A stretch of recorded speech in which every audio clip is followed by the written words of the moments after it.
But first at 4, the suspect accused of shooting 3 men of Palestinian descent over the weekend in Vermont is now facing 3 attempted murder charges. Thanks for joining us here at 4. I'm Kim Kalunian. And I'm Kayla Fish. One of the 20-year-old victims is a student at Brown University, where a private vigil will be held in just about half an hour. Now, police say the suspected gunman, 48-year-old Jason Eaton, seen here at his arraignment, went up to the group of men without saying a word and opened fire. Authorities revealed more details at a press conference this afternoon. 12 News reporter Sheena Losciuto is live in Providence now with what we know so far. Sheena? Well, all 3 of the victims in this case are college students, each going to different schools, one of them attending Brown University here in Providence. Now, local police say the group was in Vermont together celebrating Thanksgiving when they suddenly found themselves victims of gun violence. 3 20-year-old men remain in the ICU in a Vermont hospital tonight after police say a man shot them with no warning. They stated that the person had not made any comments to them and had merely approached them while they were walking down the street, essentially minding their own business. One of the victims, a Brown University student, Hisham Aratarni, his uncle says this is the last thing the family expected.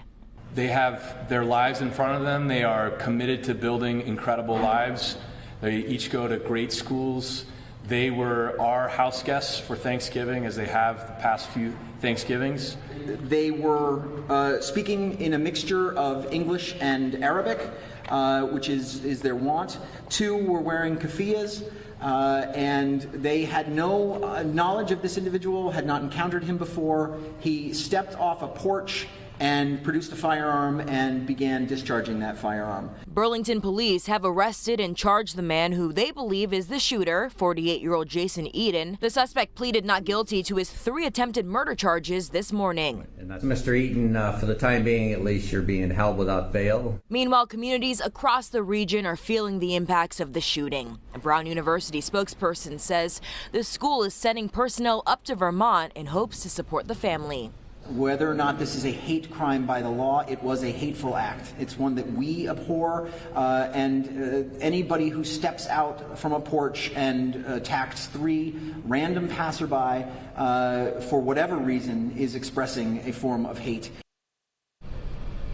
And Burlington's police chief says this investigation is still very much active and ongoing. They admit they wish they knew more about why someone would do this. That's something they are still looking into.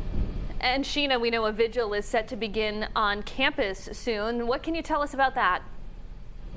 Well, a spokesperson for the school tells us that the community is invited to gather. The Brown community is expected to gather together and just call for peace and, of course, the healing of those victims. However, we asked multiple times if we could be there, but that vigil is closed to the press.